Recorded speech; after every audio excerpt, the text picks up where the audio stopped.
Headline news बिंदास बेधड़क નર્મદામાં ડેડિયાપાડાના MLA Chaitar વસાવાની Rajpipla district કોર્ટમાં રજૂ કરાયા હતા, ત્યારે તેમના વકીલ તરીકે ગોપાલ ઇટાલિયાને કોર્ટમાં જતા રોકતા મામલો ગરમાયો હતો.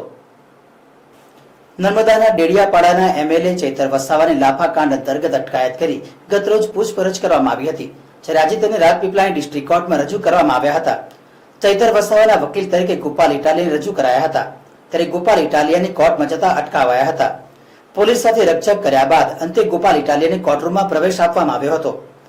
આદિવાસીઓની સમસ્યાનો ઉજાગર કરનારા યુવાનોને ભાજપ દબાવવાનો પ્રયાસ કરી રહી છે તેમ ઈશુદાન ગઢવીએ જણાવ્યું હતું. પોલીસ સ્ટેશનની બહાર ચૈતર વસાવાના સમર્થકોનો જમાવડો જોવા મળ્યો હતો. કોર્ટને આવી રીતે એન્ટ્રી બંધ કરી દો એટલે કોર્ટને તમે કોર્ટમાં નહીં જવા દો. તમે એમ નહીં, તમે કાયદાનું માનો છો ભાજપનું? આ તો કાયદો એવું કહે છે સાહેબ. એડવોકેટને કોર્ટમાં આવતા કેમ રોકો? તમે રોકી જ રહ્યા છો ને અમને. અંદર પૂછી લે છે, અંદર પૂછી લે છે. અરે એ બાજુ ક્યાં જાવ છો? આ ગેટ ખોલાવડો, આ ગેટ ખોલાવડો. એ બાજુ ક્યાં કોર્ટમાં આવતા કેમ રોકો? આ ગેટ ખોલાવડો. એડવોકેટને કેમ રોકો? બધા મીડિયા મિત્રો આવશે. ભાઈ ખોલો દરવાજો, ખોલો દરવાજો, ખોલો. કોર્ટમાં નહીં જાય.